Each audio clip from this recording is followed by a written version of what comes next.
Muy buenas tardes, señoras y señores. Esta vez tocó domingo. Es así, por problemas técnicos nos ha tocado hacer esta historia bélica en domingo. Estamos en un nuevo episodio junto a mis geniales compañeros Jorge Vigo. ¿Cómo está, Jorge? Bien, ¿cómo están todos? Fantásticos, estamos todos, por supuesto. Y Guillermo Laferrier. ¿Cómo andas, Guille? ¿Qué tal? ¿Cómo andan? ¿Bien? ¿Todo en orden? Siempre.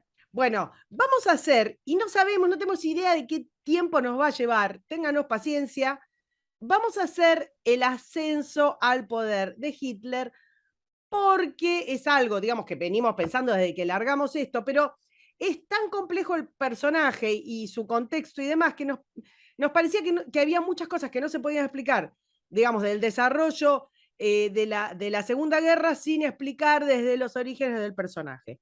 Entonces, si nos lleva, digamos, más de un capítulo, no vamos a hacer como hicimos, por ejemplo, con la Guerra Civil, que hacemos un capítulo, pasamos otros, qué sé yo, y volvemos, sino que este posiblemente, por lo menos en esta primera parte, lo hagamos concatenado, uno atrás del otro el episodio, como para dejar por lo menos con un moño el ascenso al poder. De manera tal, antes que nada, un momento, porque ya me estoy olvidando como siempre, les vamos a pedir que nos dejen un comentario, una recomendación, un like, se suscriban, así el algoritmo de YouTube nos tiene en consideración. 1, 2, 3 ya. Y ahora sí, le cedo la palabra a Guillermo Laferrier. Muchas gracias y sobre todo por la buena pronunciación y todo eso de mi apellido.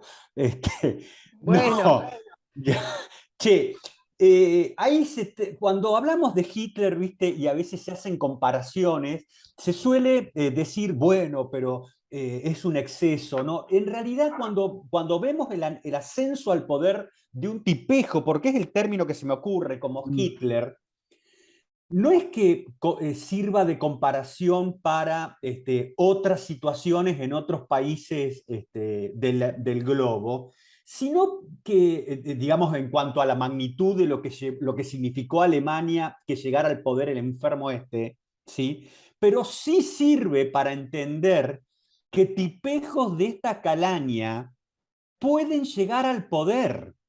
Entonces, entender el proceso que permitió que un país como Alemania aceptara ser conducido por un diletante, que lo googleen los tipos que necesitan el término, por un diletante gigantesco como te ayuda a entender que el peligro, si Alemania pasó por eso, el peligro es para todos.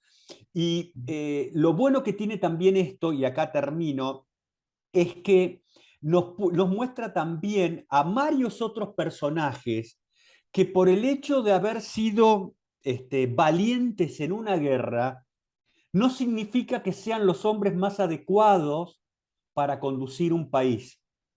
Cuidado con eso, ¿no? En fin, hasta acá mi presentación de esto y mi reflexión inicial. Jorge. Sí, yo estoy de acuerdo con lo que dice Guillermo. Yo creo que el problema que tiene Hitler es que es una bomba emocional Claro. para tratarlo. Yo creo que, y es un consejo para nuestros radioescuchas, que traten de sacar toda la carga emocional y toda la carga ideológica y traten de ver la estructuralidad política de lo que se está planteando. Porque esa estructura política que ni era nueva en su época ni es novedosa para nosotros, es lo que explica este tipo de fenómenos políticos que llevan a los países a desastres y a desórdenes. Porque en última instancia, si bien para nosotros esto es un elemento importante para cuando tratamos la Segunda Guerra Mundial, lo interesante sería que pudieran emplearlo todos para entender el mundo moderno, entender sus estructuras políticas y en el caso de una estructura repetida muchas veces en el tiempo. Así que habría que tratar de verlo alejado de la ideología, de la que realmente no hay mucha, y alejado de la emocionalidad, y ver lo que pasó con esta gente, Y que está quisiera muy agregarte, relacionado, sí.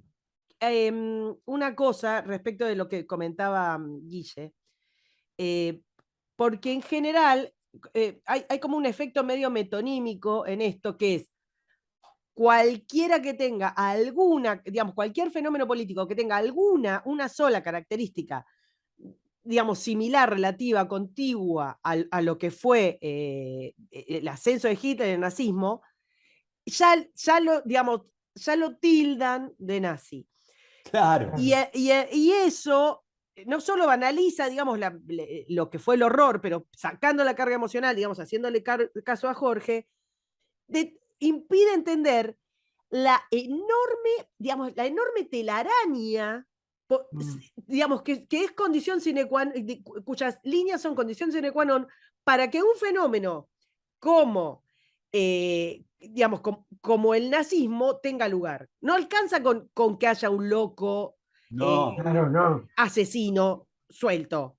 No alcanza con que haya No, tal una cual. hiperinflación. No alcanza con que haya un movimiento de masa. Digo, esto fue una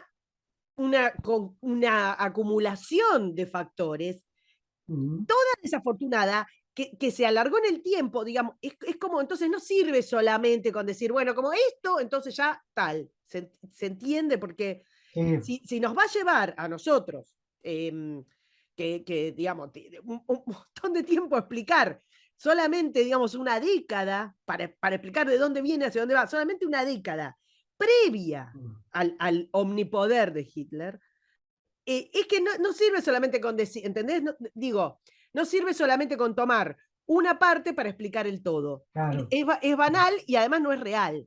Y quería decir eso. Perdón, Jorge, te interrumpí. Sí, por eso el tema es estructural.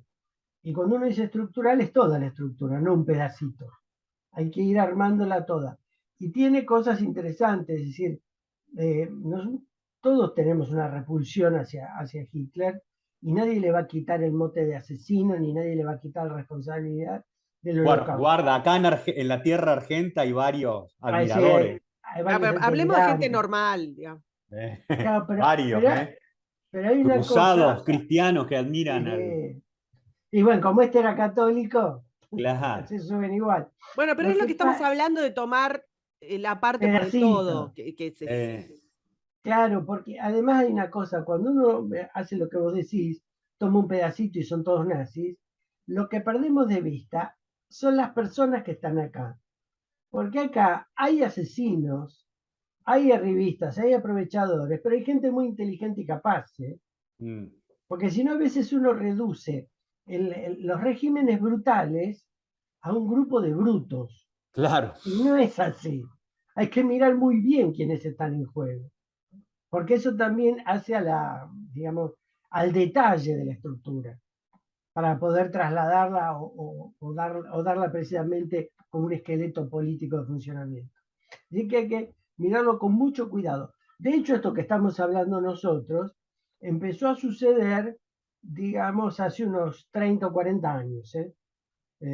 Hacia los 60, toda lectura del nazismo era el crimen. Pero a partir de los 60, incluso a partir de escritores que falsearon la historia del nazismo, como Irving, se empezaron a hacer estudios un poco más amplios y más desapasionados para entender el problema, que es lo más importante, que ese es el caso, ¿no? ¿Quieren que empecemos? Sí, sí, sí. Usted Bueno, manda.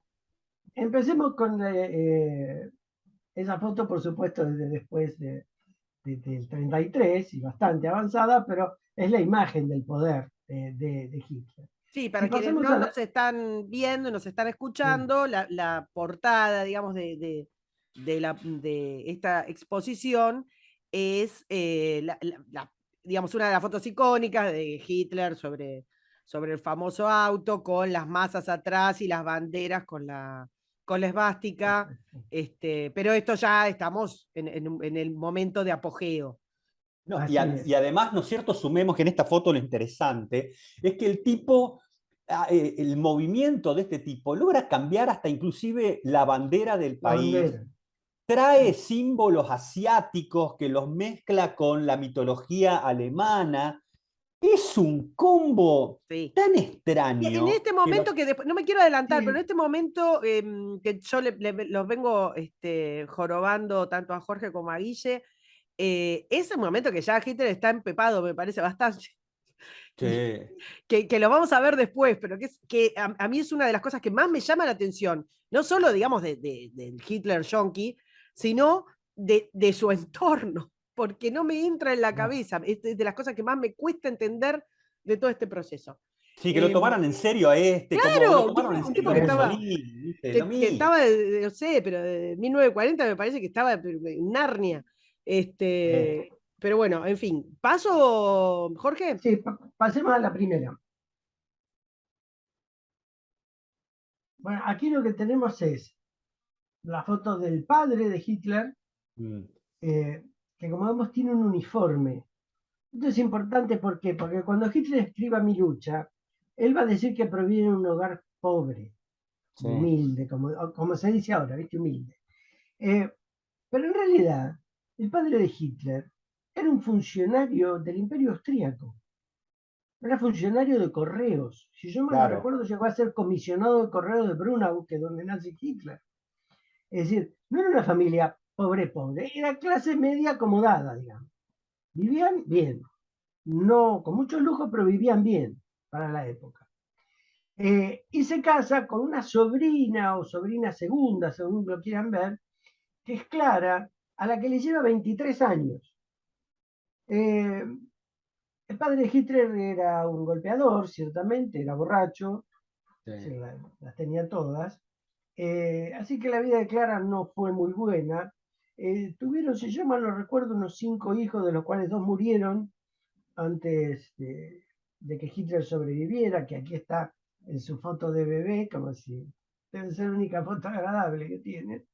Pero Eh, además, viste, esto del casamiento del padre con su madre, que eran primos, sobrinos, ¿no es cierto? sí, Marca también algo que Hitler va a replicar después y que trató de ocultar este desgraciado. sí, sí, lo vamos a ver, eso es un... Sí, Y ahí hay una curiosidad política también con ese caso. Así que es una práctica que se repite. Este muchacho, eh, el padre fallece en 1903 y la madre en 1907, que coincide en 1907 coincide en la fecha en que él se va a Viena para tratar de ser artista. Él quiere ser un pintor de arte. Pero este muchacho tiene un Lo problema, no hubieran quiere dejado trabajar. triunfar, lo hubieran dejado Eh, triunfar. que no tenía para, era más de brocha gorda el tipo, ¿viste? claro, estas 2 tarjetitas, que son las pintadas por él, ya para los que están viendo la imagen, son 2 dibujitos. Es decir, Sí. agradable pero común, no transmite nada.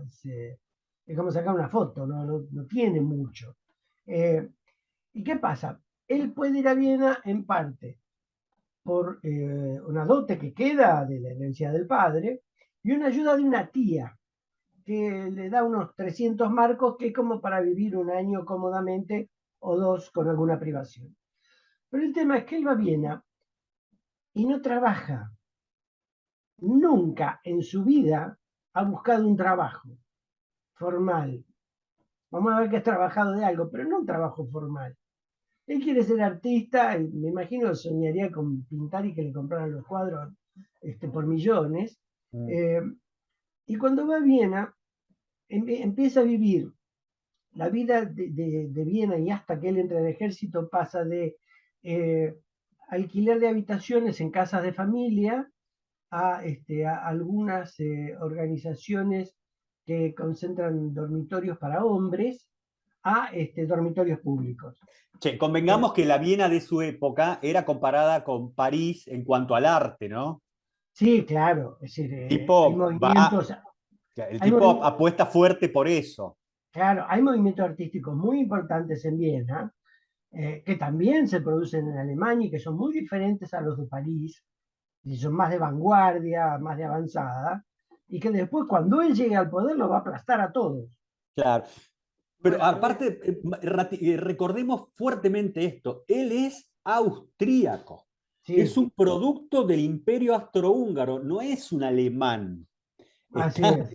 no es un alemán, esto suma también al despelote este que va a causar en Alemania, este tipo, ¿no? Bueno, también es cierto que la formación, digamos, del Estado alemán y demás, o sea, no es el mundo de los estados nacionales del siglo XX, del fin del siglo XX, del principio del siglo XXI, ¿no? Estamos en un proceso en el cual la nacionalidad no te la daba necesariamente, digamos, el espacio, en ese momento, el espacio administrativo donde habías nacido. Es como raro eso, es un tema, es un fenómeno muy interesante también de explicar por fuera de este episodio. Sí, es un fenómeno muy complejo ese. Claro. Para ver el perfil de este muchacho, él en un primer periodo, cuando va a Viena, va con un compañero de colegio. Él no tiene muchos amigos en su vida, casi nada. Y se entiende. Sí, pero va con un compañero de colegio y en un momento alquilan una habitación o una parte de una casa de familia y en una crisis económica, digamos, de Hitler, le dice al compañero, mira, en vez de compartir el alquiler este mes, pagalo vos, que el mes que viene lo pago yo. Bueno, el mes que viene Hitler no apareció nunca más. Lo dejó al tipo colgado, es decir, pero esa era la catadura moral que tiene este hombre. En lo que hace para terminar el tema de su vida artística, él da 2 exámenes en la Escuela de Arte de Viena, las 2 veces es rechazado, y en la segunda le dicen 2 cosas. Una, le sugieren que vaya a estudiar arquitectura, para lo cual se saca el lastre de encima, sí, que lo tenga otro. Claro, pero para sacarse el lastre con seguridad le dicen además no se presente más porque no se lo vamos a permitir y usted no va a probar nunca acá. Así que lo liquidan de entrada. Lo liquidan de entrada. Él en Viena va a vivir haciendo estas tarjetitas que se las va a comercializar un judío. Eso también es interesante.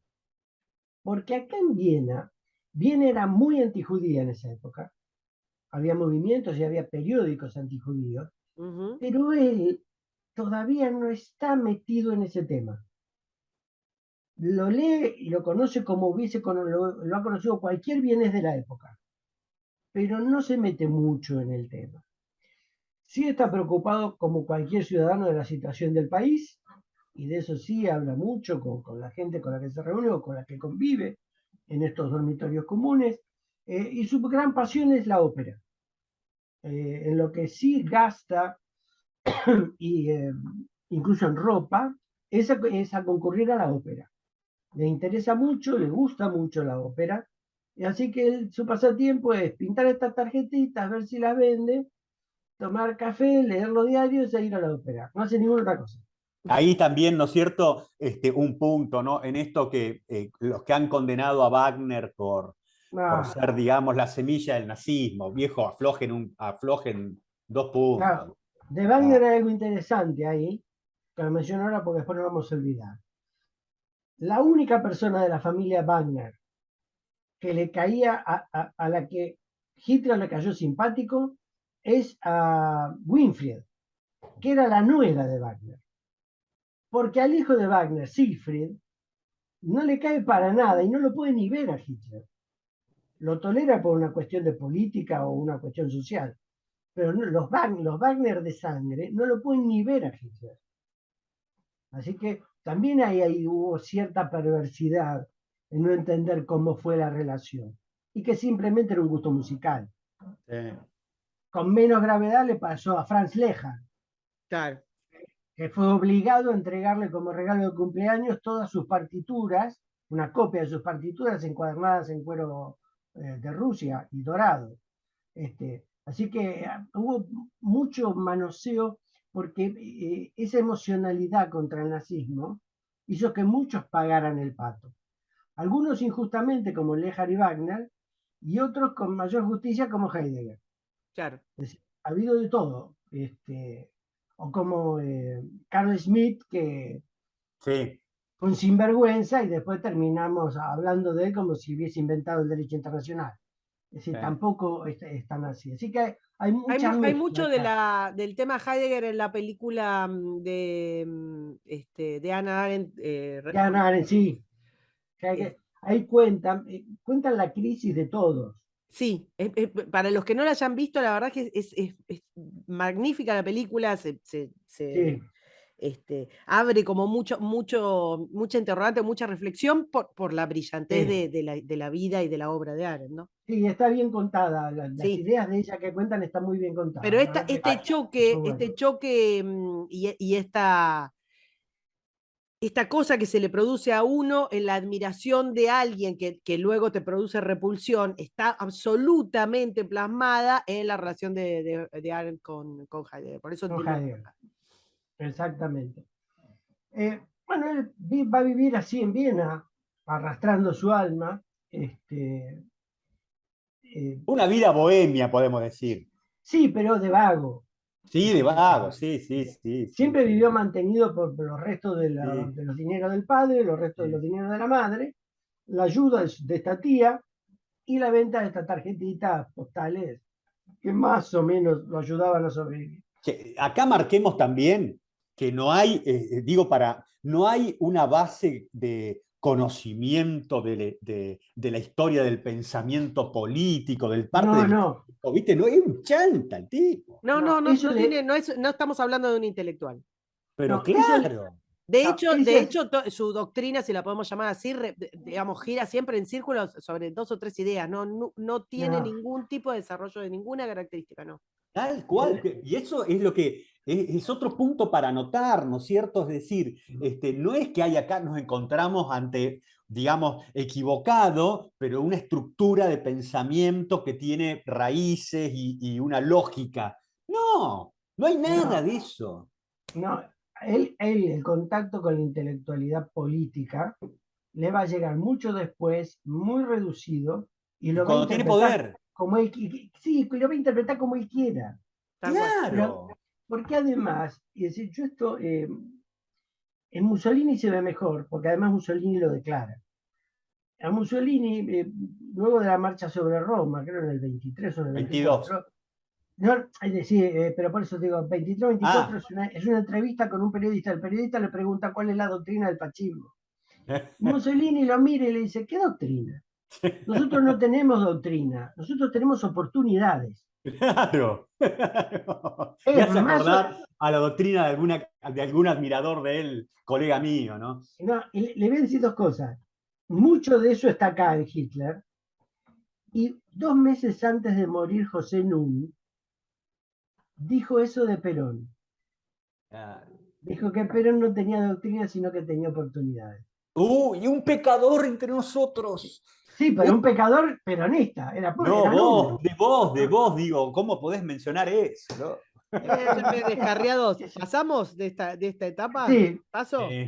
un detalle, Sí. porque ahora vamos a pasar lo importante. En 1909, él evade el servicio militar austríaco. Mm. Así que viene esquivando algunas notificaciones que le van llegando hasta que en 1913 él sabe que lo van a venir a buscar. Y ese es el motivo por el cual abandona Viena y se va a vivir a Múnich. Él no se va para buscar otro espacio de arte, se escapa del servicio militar y Sí. ahí va a vivir a Múnich. Pasemos al siguiente, porque ahí lo que va a suceder es lo siguiente, estamos en 1913. Le van a llegar notificaciones sobre esta persecución. El cónsul austríaco en Múnich no lo va a tratar mal, él va a dar algunas explicaciones muy pobres, de que no sabía, no pudo, en fin, pero lo van a tolerar. Le van a dar un plazo para que conteste algunos de los requerimientos, pero claro, todo ese proceso se estira un año y entramos en la guerra. Y Claro. entonces cuando estalla la Primera Guerra Mundial, Hitler se va a presentar voluntario en el ejército de Baviera. Acá hay que tener en cuenta una cosa, Alemania, el imperio alemán en este momento, sigue siendo un conglomerado de provincias con mucho poder y que están en una estructura política muy compleja. Baviera tiene su propio ejército, Exacto. entonces, que depende del mando alemán, obviamente, pero tiene su propio ejército y él entra como voluntario en ese ejército bávaro. Es más, en Baviera hay todavía un museo militar de esa Baviera. Sí, por supuesto, por supuesto. Y además hay un detalle que abona esto de que todavía él no se mete con el tema judío.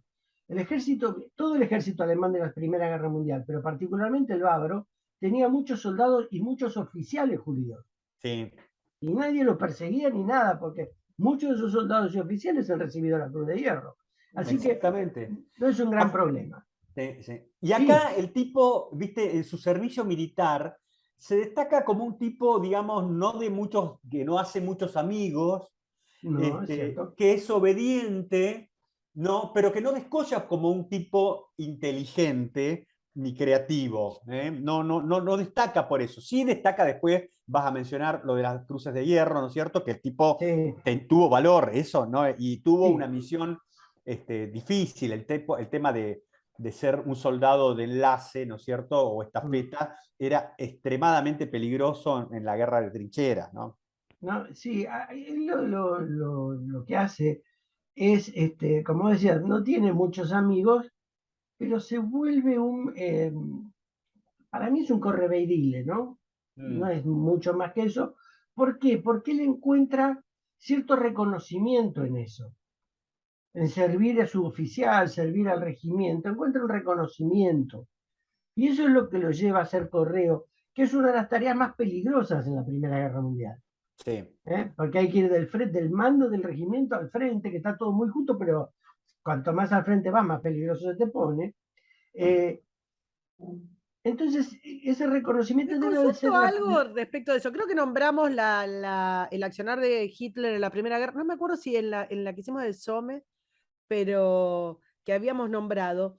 Pero les quería consultar, sobre todo digamos, en los periodos de trincheras y en los que la gente digamos, en los que había soldados que tenían que hacer de correo.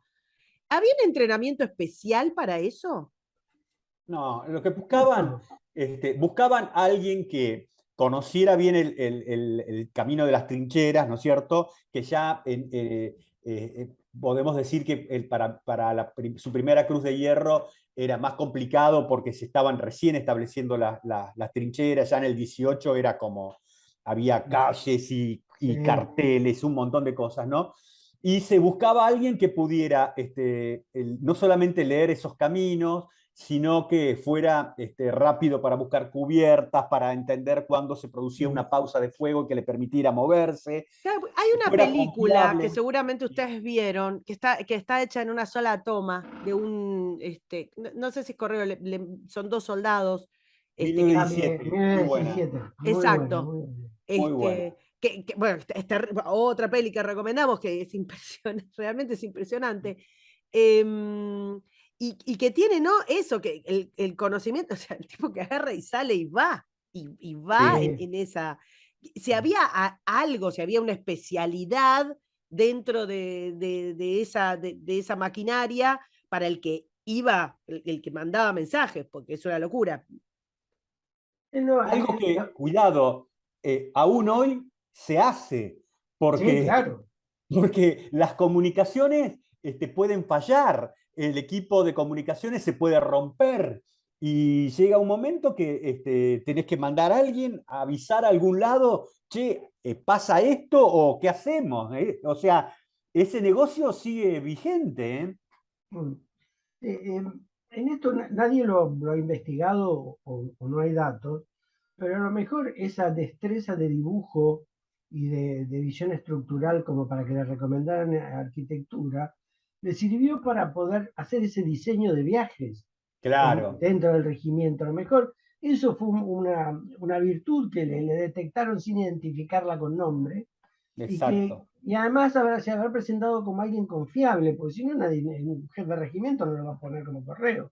Así que debía haber sido muy obediente, digamos. Sí. Eso debía haber pasado. Iba a recibir casi de inmediato una cruz de hierro por heridas, donde matan a un camarada al lado de él en un ataque. Va a recibir, en primer lugar, por supuesto, la de segunda clase, que es la de segunda clase, para los que recuerden alguna película, es un ribón que va atado al segundo o tercer botón de la chaqueta. No se ve la cruz, sino que se ve la cinta. Claro, ¿no? es una cinta. Exactamente, esa es la de segunda clase. Y después, durante la guerra, ya en 1918, en un ataque mayor donde él ayuda a un oficial a sobrevivir porque está herido, le conceden la de primera clase, que es la que se lleva en el bolsillo y que se ve en cualquier foto de Y Hitler que es la que en él, uniforme. y es la que él va a tener en todos sus uniformes, uniformes truchos que se hace Sí, hacer sí, para toda la guerra, durante su exactamente. periodo de líder de Alemania en la Segunda Guerra Mundial. Así es. Otro detalle, uno de los oficiales que le recomienda para esta última cruz de hierro también es judío. Claro. Y Sí, ahí John Keegan, cuando hay un libro que desarrolla sobre la máscara del comando, sí, y es un libro interesantísimo, muy bueno. no tanto como las crónicas del noviazgo de Wanda y Elegante, yo No, entiendo eso, claro. pero es un buen libro. Y el tipo cuenta que debe reconocerse que Hitler tuvo durante la Primera Guerra Mundial coraje, tuvo un coraje físico, Eh, que es innegable eso, es así. sí, incluso en la campaña de Polonia, él llega muy cerca del frente. Tratan de contenerlo incluso todos los que están con él, pero él llega casi a los tiroteos del frente. O sea, Así que estábamos hablando del 39. del 39, pero por eso coraje no se le puede, si no se le puede decir que fue un cobarde. Claro. Tenía coraje, lo empleó bastante mal, pero tenía coraje. Eh, una de las cosas, los camaradas que conviven con él no recuerdan, ninguno lo ha contado ni en su memoria ni en las entrevistas que se les hicieron, ninguno recuerda que él hablara de judíos o que fuera antijudío o algo así. Hablaba de las cosas corrientes políticas y de los problemas de guerra que convivían todos. Pero hasta acá no hay ningún dato concreto de un antijudaísmo más allá del que socialmente podría haber existido. En estos últimos ataques va a ser gaseado, como se decía en la época, Sí. y va a perder circunstancialmente la vista, va a tener un problema pulmonar menor y va a ser hospitalizado en Pasvalk, que es un hospital militar. Sí. Y es ahí en Pasvalk donde él se entera de la rendición alemana, que no solo implica para él la tristeza de que tu país ha perdido una guerra, sino implica la tristeza de que se acabó su mundo. Claro. Si ya no tiene trabajo, digamos, para él esto era su trabajo, no tiene trabajo, va a tener que volver a hacer lo que era antes. Acá Ese es hay el un tema tema. que a muchos se les escapa, sobre todo cuando hablan de un ejército que está en guerra. Esa sensación que tuvo el pibe Hitler es una sensación que es muy común a ciertos personajes en casos de guerra, cuando se acaba todo eso, en tipos que no son relevantes en una situación de paz y que en una situación de guerra se sienten que han tenido algún tipo de importancia, aunque sea para el universo local en el cual se mueven, Sí, ¿no? Y eso es lo que lleva a muchos después, qué sé yo, al alcoholismo, qué sé yo, al suicidio, un montón de un cosas, ¿no? montón de cosas, sí. Porque no pueden soportar. Sí, reinsertarse en una sociedad Exactamente, no bélica. Así exactamente. es, así es.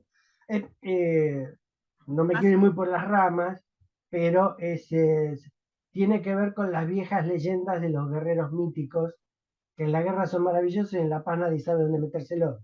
Bueno, Claro. Es, claro, es claro. un problema social muy viejo ese, Pero muy, mirá, muy hay Para una. hacer, conocido. ojo, para hacer un especial, Guille, Sí, podés decirle sí, por favor ahí le digo a Abdul, Abdul lo tengo limpiando la pileta. Sí, te sí, dije que sí. no lo uses para tus Apenas. Ya temas sé. personales. Uno que le pasó eso fue Patton, lo comentamos en algún momento. Claro, claro. Patton, el periodo que va después de la Primera Guerra Mundial hasta que el tipo lo convocan para la Segunda Guerra Mundial, es un periodo de depresión de él.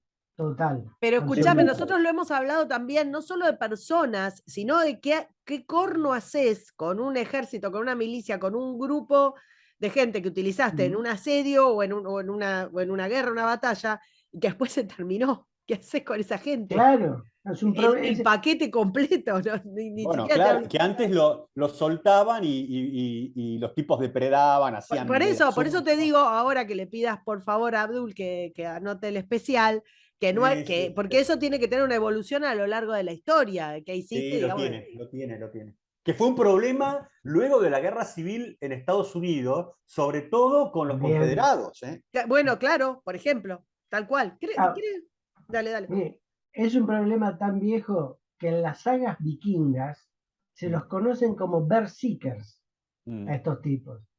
Es un problema viejísimo de la relación de la guerra y la paz. Muy, muy viejo. Cómo incide sobre la gente y cómo incide sobre la sociedad. Y que sí, en algún momento sería muy bueno que lo pudiéramos tratar a ver cómo lo podemos plantear. Porque no se ha dejado de ver eso. Nos preocupamos de los suicidas de las guerras modernas, pero no entendemos de dónde vienen. Claro. Es decir, lo hemos abandonado. Volvamos a No. nuestro muchacho, bueno, deprimido, tratando de recuperar la vista. Eh, Acá lo medican tal vez en exceso, pero no es el origen del De su estado adicción. de la No. adicción que va a venir mucho después. También digamos que gaseado había miles y miles de Miles, bandos, ¿no? de todo. Ahora, ¿qué sucede? Porque acá empieza el problema político mayor en el que él va a quedar sumergido. Este fin de guerra que inicia, digamos, con la presentación del general Ludendorff al Kaiser diciéndole pida la paz porque el ejército ya ha hecho todo, ¿no? A mediados de 1918, eh, ese detalle, que es el ejército el que lo propone, Claro. nunca llega al pueblo alemán, al ciudadano alemán común. No, es tremendo, es parte de la construcción de un mito, es una vergüenza lo que vas a contar ahora. Es vergonzoso lo que va a pasar. Es decir, ¿por qué? Porque el alemán común no entiende cómo, si toda la guerra pasa en terreno francés y belga y no hay invasión del territorio propio, no entienden cómo perdieron. Entonces, los responsables de la derrota van a construir algo que está en la próxima placa. Esto es lo que se conoce como la puñalada en la espalda. Sí, una estupidez. Lo Absoluta. que, claro, lo que han dicho todos, incluso yo puse Perdóname, para Jorge, lo que el... estamos viendo son una serie de cómics, de cartoons, de dibujos, que empiezan a perfilar un poco el marcado antisemitismo, pero digamos, el que no lo esté viendo puede googlear tranquilamente porque son súper conocidos. incluso yo aquí puse para el que está viendo, hay uno en el que Hindenburg aprovecha eso. Qué trucho, Hindenburg, porque lo hablamos cuando tratamos Tannenberg, ¿no? Hindenburg recibe el mensaje del pibe Ludendorff, otro hipertrucho, ¿no es cierto? De diciéndole, che, pibe, cortemos con esto porque no va para más. Y aparece en el cartoon que dice Karina, diciendo, miren cómo traicionan al noble y pobre soldado Claro. alemán por la espalda, ¿no? Es increíble, increíble. Claro, pero esto lo usaron para salvar la cara del ejército, Sí. de las clases dirigentes De las élites, alemanas, para variar. claro, de las élites. Y hay que tener en cuenta acá que si bien se hace hincapié sobre que quien empuña el puñal son judíos, también se habla de los católicos. Mm. Esto va a traer problemas después, porque Ludendorff es uno de los que le echa más la culpa a los católicos que a los judíos. Pero fíjate vos el estereotipo que hay de abajo, ¿no? Porque se roza con el estereotipo que escuchamos en Argentina, vemos, ¿no? De el rico como el hombre Sí, hiperobeso con su habano, fumando y viendo a las masas, ¿no es cierto?, siendo sojuzgada y lo mira con... Ese discurso existe hoy. Sí, sí. también es interesante ver, ahora que se puso de moda que todo lo que no le gusta al poder es fake news, que la construcción, digamos, de la noticia falsa o de la narrativa reacomodada al servicio del poderoso, es más viejo que la historia, más viejo que la montaña. Sí, No se sí. inventó nada, ni las redes inventaron nada. El problema que se plantea es que a partir de esto, que incluso además de la puñalada en la espalda, después se la va a llamar, al grupo se le va a llamar los traidores de noviembre, Sí. porque el 11 de noviembre a las 11 de la mañana del 18 se termina la guerra. Lo que va a generar es que cuando el ejército empieza a desmembrarse, uno tiene una masa de hombres que durante 4 años lo único que han hecho es combatir, que se encuentran desempleados, que se encuentran en un país en crisis absoluta, presionado en muy poco tiempo con la deuda de guerra, y que van a empezar a formar grupos, y aquí sí, de todo color político, para tratar de ejercer la violencia política dentro de Alemania Sí. y tratar de tomar el poder desde la fuerza.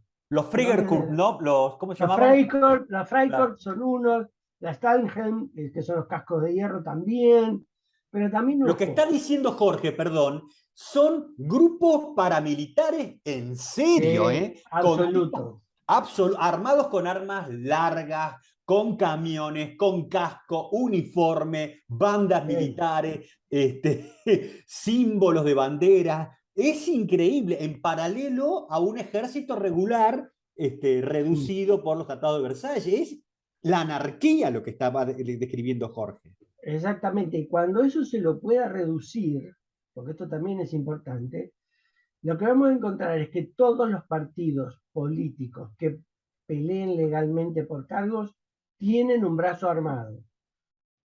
Todos. Los nazis, obviamente, pero los socialdemócratas lo tienen los comunistas, lo tiene el Centrum, que es el partido católico.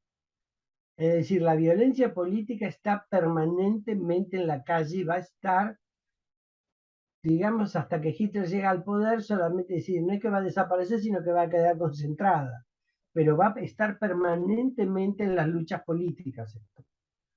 Así que no es tan sencillo.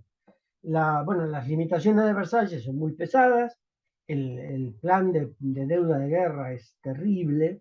¿Querés que pase, Jorge? Y ahora vamos a pasar, porque hay que ver una cosa, sí, que es lo que yo les decía hace un rato. No, Alemania tiene regiones, provincias, diríamos nosotros, que tienen vida propia, aunque estén integradas en el imperio o en lo que va a ser la república ahora. Y cada una tiene mucho peso político, tiene mucha influencia, y lo que pasa en cada una pesa en lo que pasa en todo el país. ¿Qué es lo que va a suceder? Se va a crear lo que se va a llamar la República de Weimar, y se la llama así porque ahí se creó la Constitución, que va a seguir gobernando de Berlín, pero en cada estado va a haber movimientos por estos grupos políticos violentos, y en Baviera en particular se va a producir un movimiento hacia, primero, el socialismo.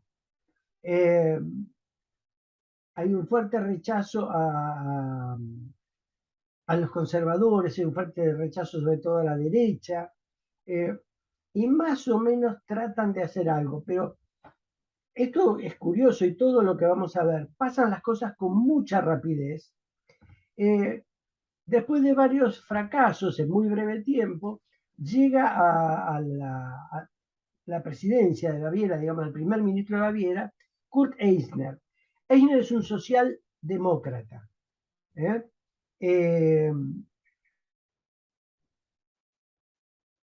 No es un mal tipo, es un socialista de su época, bastante exigente dentro de lo que es la ideología socialista, y un oficial alemán, un joven que se llama Del Arco, un joven que pertenecía a las clases pudientes, pero que cuando quiso entrar al ejército antes de la guerra lo rechazaron por petizo, así que ya venía con un trauma. Fue oficial durante la guerra y después de la guerra, furioso contra Eisner, lo asesina. Cuando lo asesina Eisner, Eisner era el que más o menos equilibraba el socialismo con el comunismo. Entonces los movimientos de izquierda, sabiendo que el asesino era de derecha, toman el poder y se crea lo que se conoce como la Reta Republic, que es algo así como la victoria y la República Roja, pero roja también en el sentido de rebelde. Esta república no dura mucho porque se transforma en un caos absoluto, Baviera. Le recuerdo que la capital de Baviera es Múnich, donde Hitler ha vuelto ahora. Y entonces la Reichswehr, el ejército alemán, va a enviar un grupo al mando del general Moll para apaciguar Baviera. Pero este apaciguamiento, que por supuesto es absolutamente violento, va a limpiar toda la izquierda o la va a rinconar y va a hacer que Baviera se transforme en un centro de ultraderecha. Claro. Como rechazo a estos eventos que han sucedido. Es interesante ver qué pasaba con algunos personajes que después van a participar en el movimiento de Hitler. Hitler es de Múnich. Fíjense en esto. Durante la Red de Republic, él es delegado de regimiento. Es decir, hay estructuras socialistas que entran en las fuerzas militares. Está también Hermann Hesse, que también forma parte de estas estructuras y que después va a ser jefe de propaganda del partido nazi.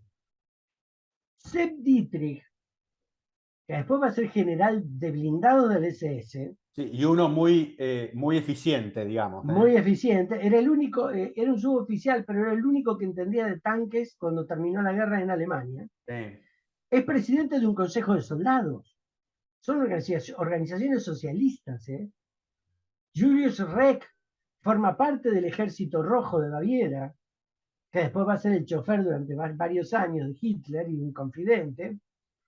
Y va a aparecer un profesor de la Universidad de Múnich que se llama Feder y que va a hablar de la esclavitud del interés, que es la teoría de que en la economía vale la economía productiva y no la economía financiera.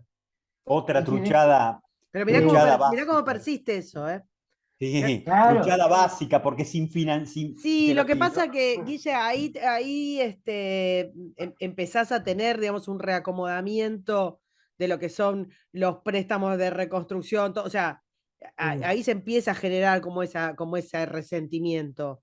No, Sí, no está suelto, no viene de la nada y ciertamente no cae al vacío porque persiste hasta nuestro día.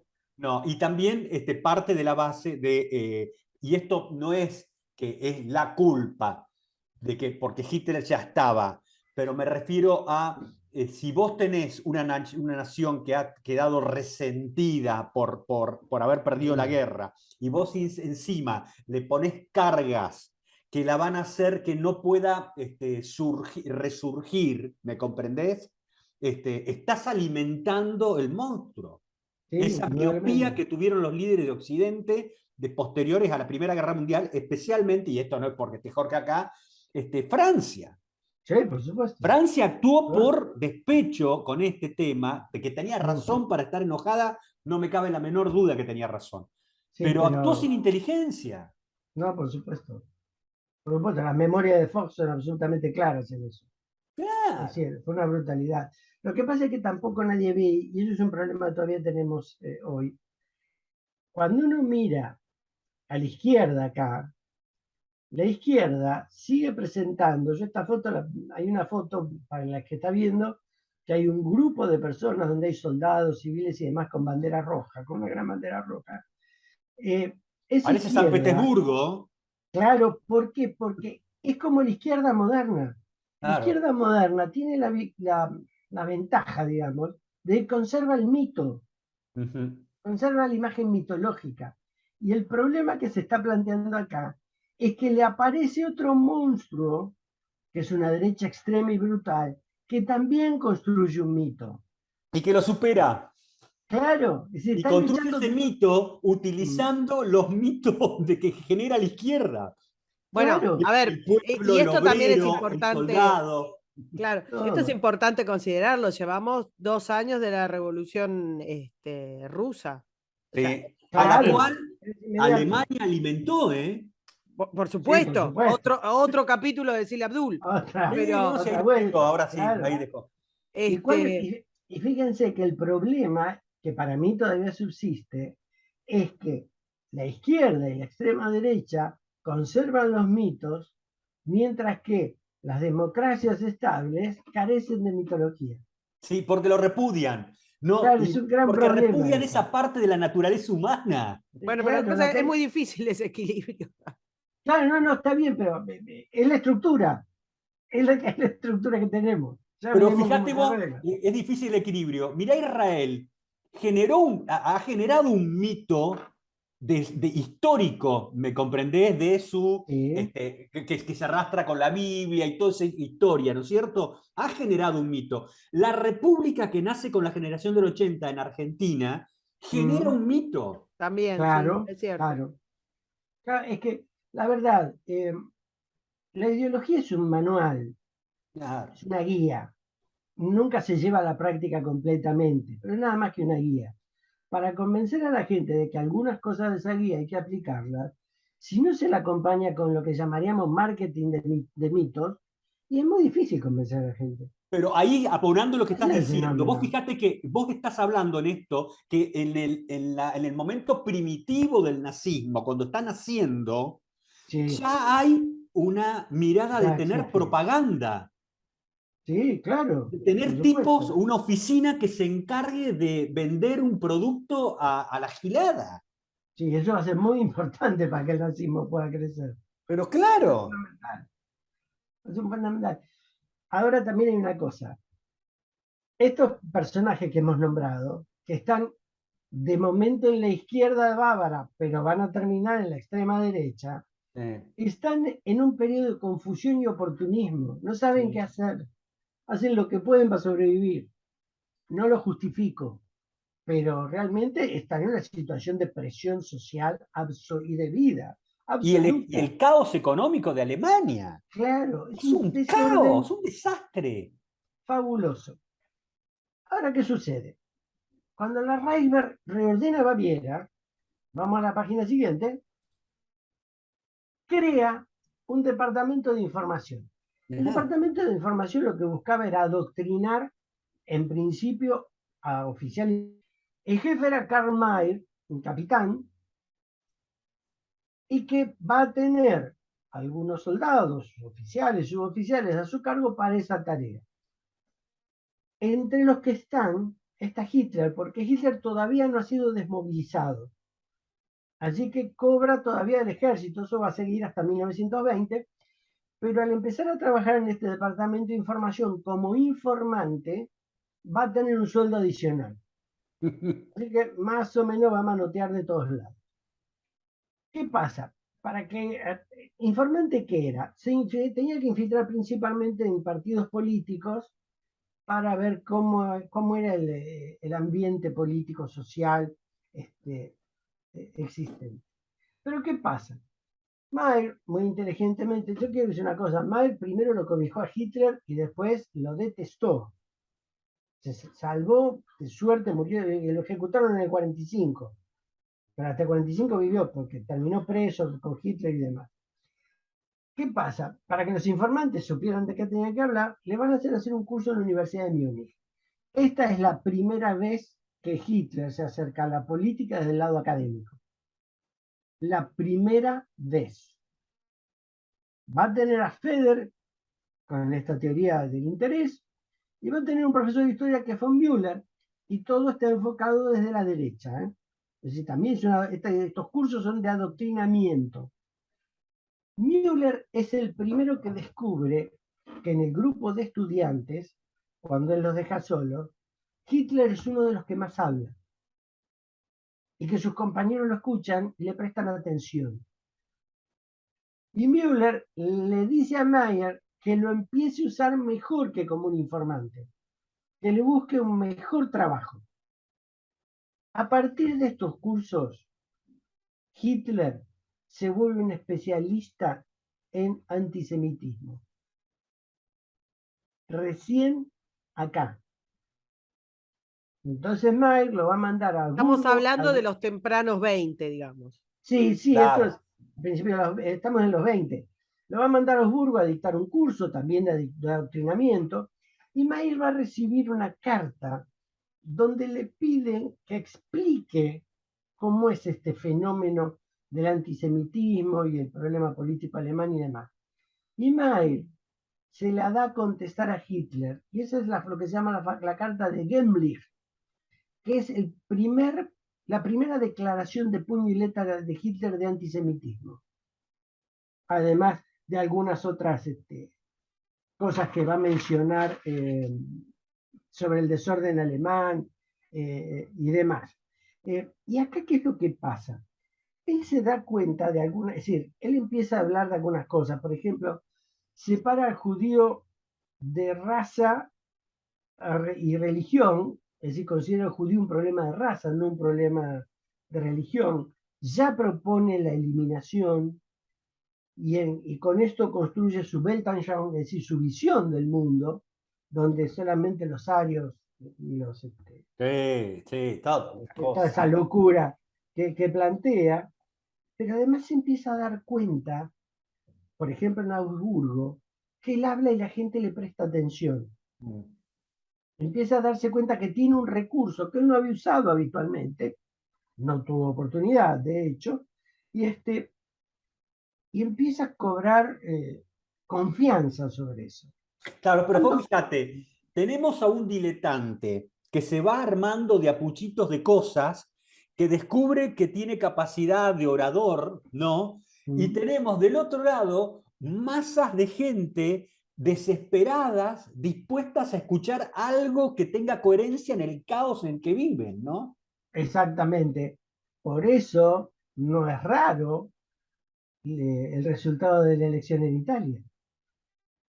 Tal cual. Cuidado, Y por eso cuidado que con tipo que te eso. hablen, que te digan, es como, viste, que te dicen, este orador, estamos frente a un intelectual. Y no, lo que estás teniendo es un manipulador hábil. Exactamente. Pero claro, Claro, un manipulador que recién se está dando cuenta que lo es.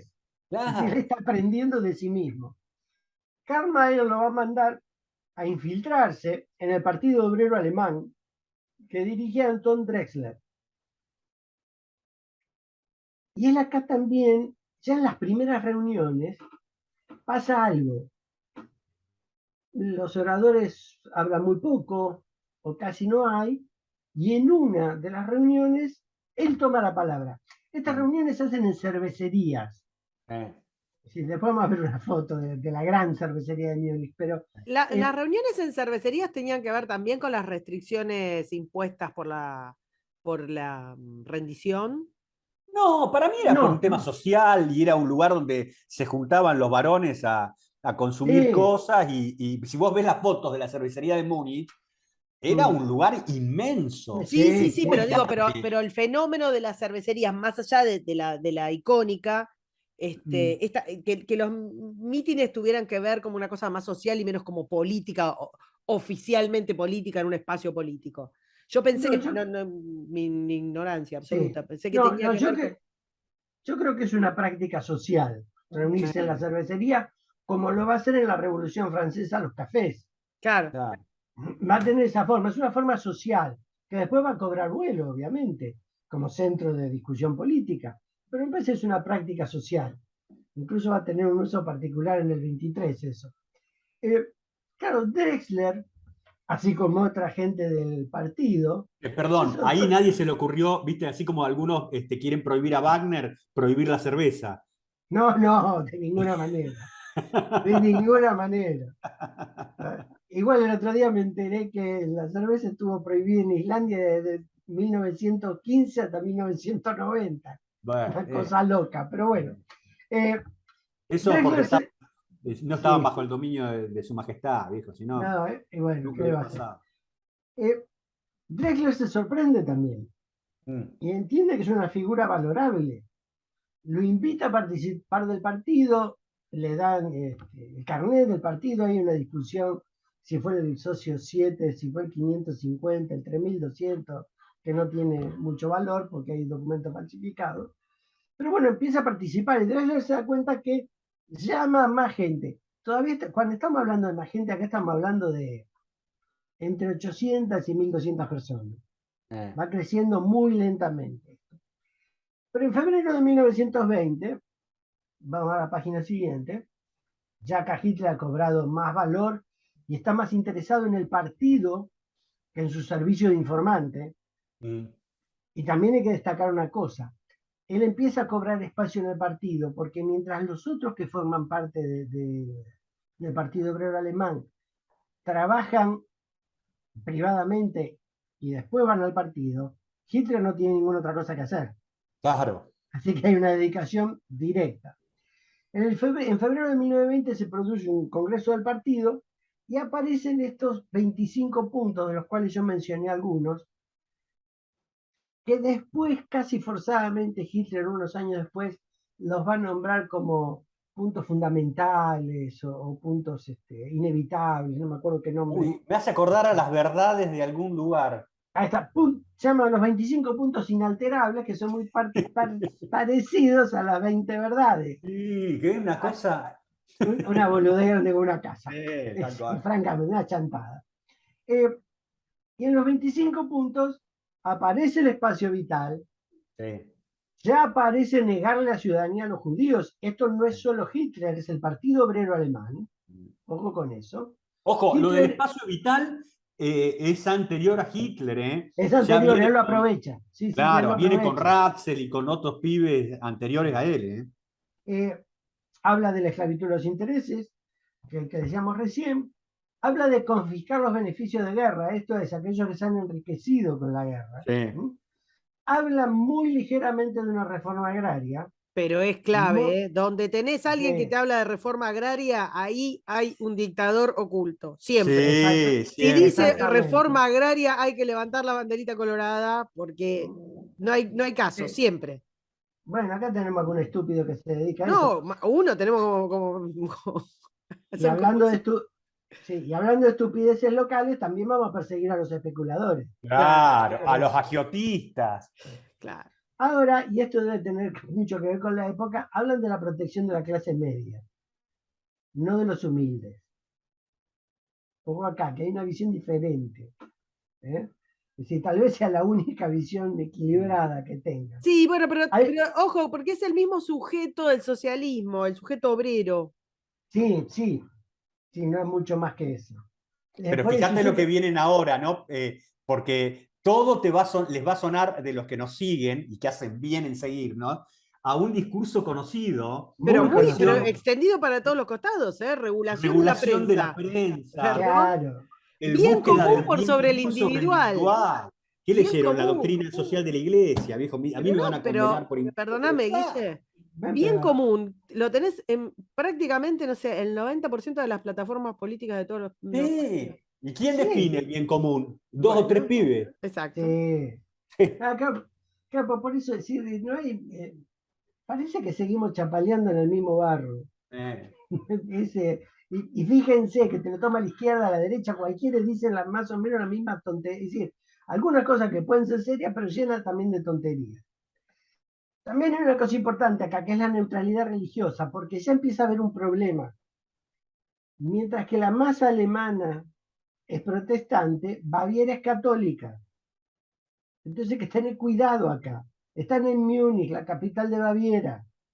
Entonces empiezan a hablar de una neutralidad religiosa. No vamos a hablar de religión, no lo vamos a tratar. De hecho, tal vez por eso Hitler pone al judío como una raza y no como un hombre religioso. Es decir, ya ahí empieza a usar un poco el paquete. Bueno, ahí también debe haber algún rasgo, ¿no es cierto?, de las guerras religiosas por las cuales pasó Alemania también, ¿no? Sí, también. Lo que pasa es que hay una lucha inmediata cuya culpa tiene Ludendorff. Sí. Ludendorff acá mete a los católicos en el problema por delante de los judíos. Sí. Y acá lo que encuentra Hitler es, para los que están viendo lo que muestran las imágenes, se da cuenta del poder del discurso que tiene. Esta es una foto famosa de él ensayando ante un espejo. Sí, exactamente. La capacidad de agitación. Se da cuenta que es un histrión, que su actuación atrae a las masas. Claro. Y además una cosa sobre esto. Él contrata actores para que lo entrenen, Sí, sí, sí, pero para medir cada gesto, para quienes no estén viendo de vuelta, lo pueden googlear, porque hay un entrenamiento, Coacheo. es una sesión de fotos Sí. que tiene Hitler donde ensaya la posición del puño, la cara, la posición de su cuerpo y demás, la ensaya, contrata a un actor y hacen esta sesión de fotos. Digo, esto es bien impresionante de cómo el tipo construye, que no sé si se usaba en esa época. Yo no tengo idea, pero que alguien dijera, bueno, me voy a poner frente a una cámara y me va sacando fotos a ver qué me favorece, qué no. Y lo mismo, que no me acuerdo ahora el nombre de un actor que es conocido, que lo entrenaba, respecto del discurso, de los tiempos, de las pausas y qué sé yo. O sea, era como un coaching bastante sí. adelantado este delirio en su época. Claro, porque cuando él se da cuenta de todo esto, empieza a construir sobre eso porque tiene el dinero del ejército que lo apoya y tiene el tiempo. Claro. Entonces construye su imagen. Por ahora, su imagen es la propaganda y como dicen que dijo él y algunos autores han recogido, batir el tambor. Mire, Es si vemos decir, hacerse escuchar. las fotos coinciden con gestos que nosotros podemos reconocer en muchos políticos ahí dando vuelta, ¿eh? Sí, sí. Eso de bajar el dedito, apuntar los puños llenos de verdades o mostrar cierta dureza, ¿no es cierto? Es todo trucho. Es Exactamente. Todavía no está impresionante. descamisado para el discurso, No, claro. pero va por ahí, va por ahí. Va, pero Ahora, va a repartir cable para alambre de enfardar en 2 minutos. exactamente. Ahora, ya empiezan a juntarse distintas figuras que se van acercando al partido, que ya casi de inmediato va a ser Partido Nacional Socialista Alemán, eh, y que van a empezar a aportar cosas muy interesantes. En la página siguiente, acá yo puse a 8, hay miles de personajes, pero hay 8 personajes que para mí son importantes. El primero es Dietrich Eckart. Eckart es un poeta, tiene una revista que publica y demás, y ayuda a construir el mito del nazismo. Por ahora es el mito del partido y de algunas de las ideas del partido. Después va a ayudar a construir el mito del líder, pero el mito del líder va a venir después del 23. Y por ahora es el mito del partido. Schebner Richter es un hombre muy relacionado, es un hombre de dinero, y una de las cosas, y él va a traer contactos económicos. Uno de los contactos económicos que va a traer es el príncipe Kirill, que es el heredero de los Romanov, que están poniendo plata en este partido. ¿Sí? Hay mucho dinero que empieza a ir al partido y a apoyarlo. Mucho dinero. El otro, Ludeke, el que está abajo a la derecha, es un hombre que lo va a relacionar con Ludendorff y lo va a relacionar con Mussolini. ¿Mm? Me hace acordar, viste, ¿sabes qué? A esos mecenas que te aparecen en la política y agarran un pibe que es totalmente analfabeto funcional y le hacen una mesa y te voy a poner a almorzar con los empresarios. Te voy a presentar a estos tipos que no podés perderte de conocer, ¿no? No, no Hay sé si mucha, les Bueno, hace Guille, pero eso ruido. tiene que ver mucho con con lo que hablamos al principio. La construcción de cualquier espacio político necesita una plataforma sobre la que sostenerse, que lo acabamos de ver, necesita la construcción del perfil de los candidatos o del líder, que también lo acabamos de ver, necesita esto que estamos viendo, que son los armadores, los que acercan a los, ¿cómo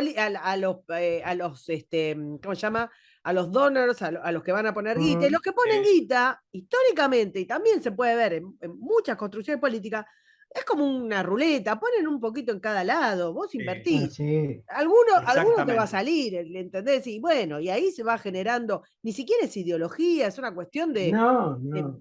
de conveniencia, digamos. Ponen un Tal cual. poquito, sientan, si te sale, sientan a muchos con muchos otros, y de toda esa inversión que hiciste, de tongo, de guita, de apuesta, de relaciones, si te sale un 10%, ganaste. Exacto. Digo, Exactamente. no hay como una, hay a posteriori, pero esto es reiterado, no es que solamente le pasa al nazismo o al ascenso de Hitler. No, No, no. por eso el símil con construcciones que se hacen en todo tiempo y que reconocemos hoy en nuestro país también. Claro, lo que pasa es que la similitud es lo que debería alertarnos y aterrarnos. Ajá. Ese es el tema. Eh, Richter le va a traer a Tyson, va a traer a Daimler. Krupp va a actuar con un testaferro. Durante mucho tiempo va a no participar, pero va a tener un publicista que fue director de su fábrica, que va a actuar por él. Eh, Así que empieza a fluir dinero. Tengan en cuenta que estamos en 1920, 21, 22. Hitler de muy breve tiempo empieza a vivir en un piso en Berlín, empieza a ocupar un piso en un hotel en Múnich, empieza a tener un Mercedes-Benz único en Alemania, es decir, empieza a haber una fluidez de dinero que nadie, es decir, no está del todo limpio. Lo último que se ha adelantado es que Ludendorff terminó siendo el cajero, es decir, él recibía de todos estos hombres el dinero y lo pasaba al partido. Es decir, no había una relación de Daimler directa con el partido en cuanto al movimiento de dinero. Eh, pero un flujo de dinero muy grande que no alcanza a justificar los movimientos del partido con el aporte de los socios ni con ninguna otra cosa. Acá hay mucho dinero que viene también del extranjero, viene de Inglaterra, viene de Francia, viene de Estados Unidos. Eh, las fábricas de autos norteamericanos estuvieron durante toda la guerra Sí. funcionando en Alemania, así que no hay nada que ver. Pero también hay otras partes de las que ocuparse. Hitler es un vago, no le gusta laburar, no le gusta el trabajo burocrático, no le interesa, entonces necesita dos tipos que se ocupen por ahora, después va a haber otro. Uno va a ser Rudolf Hess, que cuando lo conoce a Hitler es un estudiante, y que se va a volver su secretario, el que le va a Un ordenar los chanta. papeles, un chanta. Un Un chanta. chanta infernal. Exactamente, pero que salvó la vida y murió a los 80 y pico de años que sea preso, Sí. pero no lo ejecutaron. Que tenemos que hacer un especial, me parece, con su vuelito al Reino Unido. Sí, ese también, toda una Ese es historia. el colmo de la truchada, el vuelo que hace, no sé si recordás, Karina, hace un vuelo al Reino Unido para. Nadie lo sabe, nadie puede explicar para qué. Y lo Sí, capturan, por nada. supuesto. Claro. Alguna vez alguien tendría que mostrar los documentos de para qué. Esos documentos alguna vez van a salir a la luz. Lo deben tener, los british lo deben tener ahí Sí, aguardado. Deben saber sí, perfectamente por qué fue el pibe. exactamente. Después lo tiene Rosenberg, que en principio es un constructor ideológico. Este es un tipo eh, peligroso. Este es muy peligroso, pero que va a tener idas y venidas en el partido. Mm. No va a tener un poder estable, digamos, en su relación con Hitler. Después lo traemos a Goering. Goering, una gloria de guerra, un Sí. héroe de guerra, un hombre también con muchas relaciones, muchísimas relaciones. Este era un bon Gana, vivant, un sí, vivo, un un vivi. vivo, morfinómano Sí, de de primera entrada. línea. Sí, Sí, Otro, sí. sí. otro. Otro. Y Rom, porque acá lo que falta, tenemos la ideología, tenemos el capital y demás, pero necesitamos la acción política. Y la Sí. acción política acá en Alemania es violenta. Entonces necesitamos a Rom. Rom es un exoficial del ejército alemán con muy buenas relaciones. Es el hombre que no solo va a proveer la organización militar, porque en 1921 se va a crear la SA, sino que además Rom tiene la capacidad para, a través del ejército, proveer a la SA de armas Sí. y de equipos. Las SA se llaman camisas pardas Sí. porque usan las camisas que en 1916 estaban destinadas a las unidades alemanas de las colonias africanas y que no se pudieron enviar por el bloqueo alemán, por el bloqueo inglés. Así que Rom llega a esas camisas y las usa para uniformar a sus hombres. Y va a ser el chivo expiatorio, la moneda de cambio de Hitler con el ejército, porque, por lo que vos estás mencionando, porque este tipo era una competencia a la existencia misma del ejército alemán. Sí, y después hay otro personaje que yo no lo puse en fotografía, que se llama Ernest Hamstangel, es un egresado de Harvard, porque la madre era americana. Y al principio le tiene mucha confianza a Hitler. También le va a brindar ideas, le va a brindar relaciones de capital, va a participar mucho, hasta que en el 37 empieza a criticarlo. ¿Y qué sucede? Lo envían en un avión para una supuesta misión sobre territorio español durante la Guerra Civil. Y le empiezan a hacer creer que lo van a tirar en territorio republicano para entregarlo. Y en el mismo vuelo le dicen que no es así, sino que va a ser un espía alemán para Franco. Y medio que lo enredan. Y en realidad lo tienen volando sobre Alemania para asustarlo. Y cuando aterrizan, el tipo baja y lo primero que hace es irse a Suiza. Y claro. Se va a Suiza y después trabaja con los ingleses brindando información y con los americanos.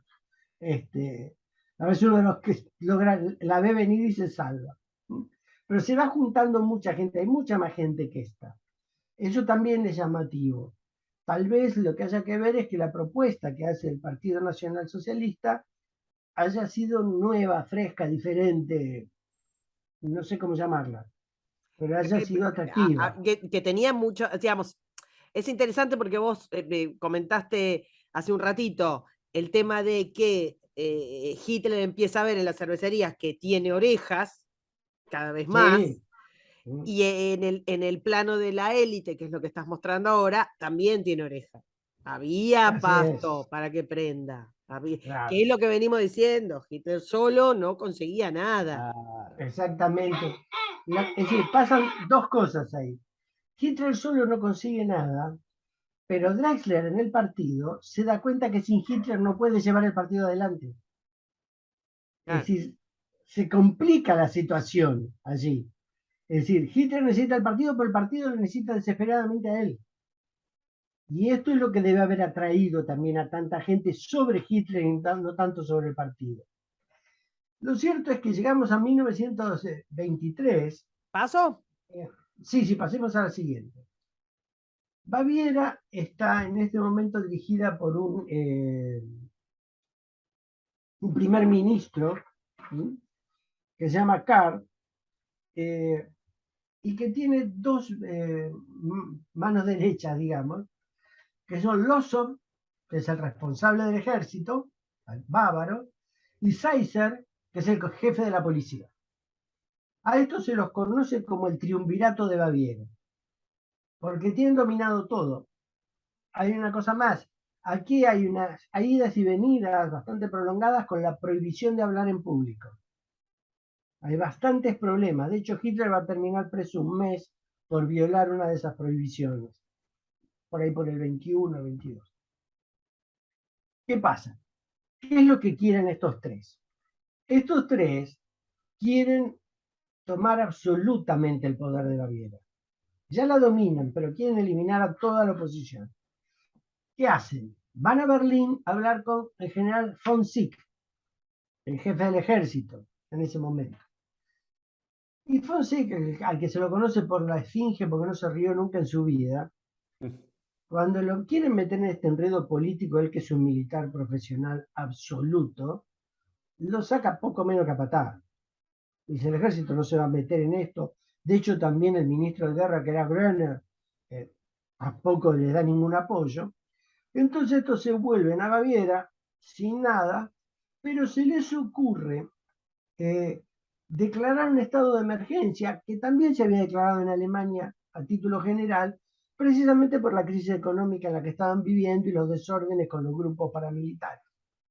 Y planean dar un golpe de Estado el 12 de noviembre de 1923. Acá una pregunta, Jorge. ¿Vos pensás Sí. que la marcha sobre Roma del otro chanta de Mussolini pudo Sí. haber incidido en ellos? Es decir, la ejecución de una, como lo que hizo Mussolini, se hizo del poder tan Sí. rápidamente y que algo así lo podría ayudar. ¿Vos crees que Sí. pudo haber tenido influencia? La marcha sobre Roma los hizo morir de envidia, digamos. Claro.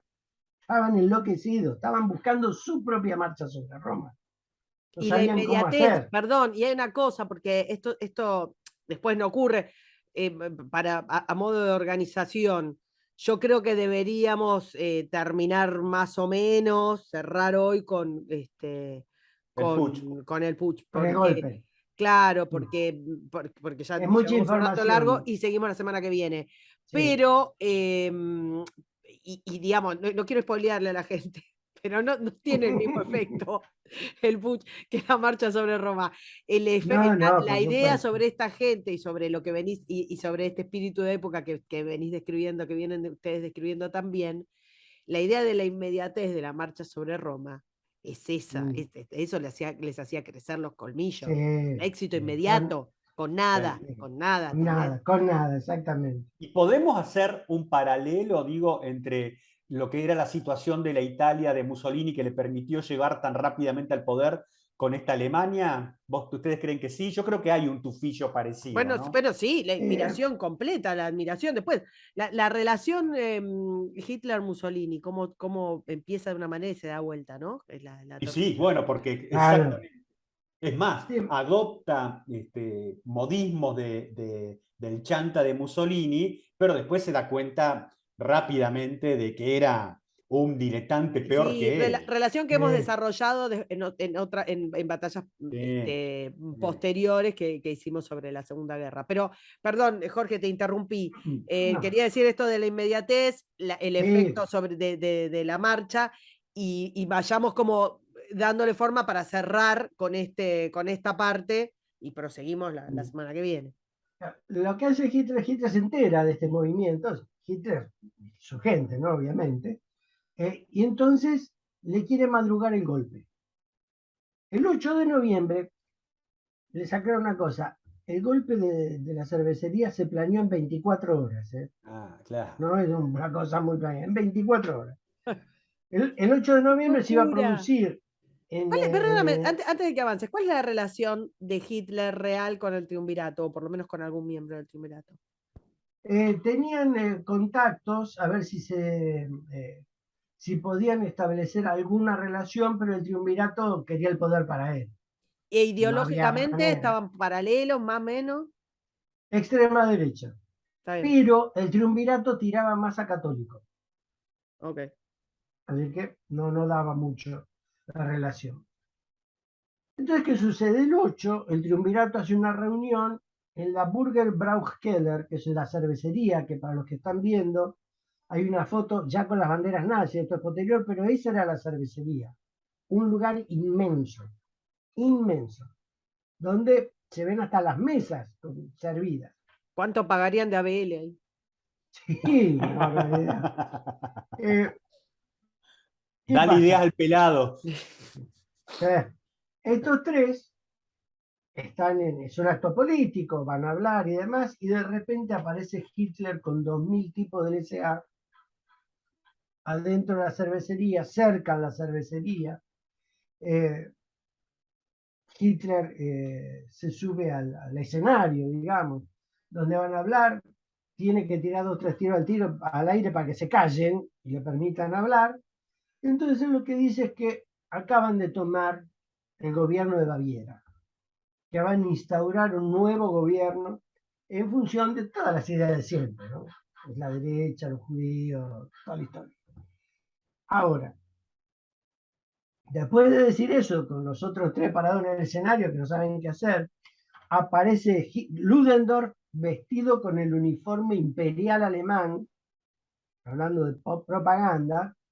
Está Goering también en la reunión.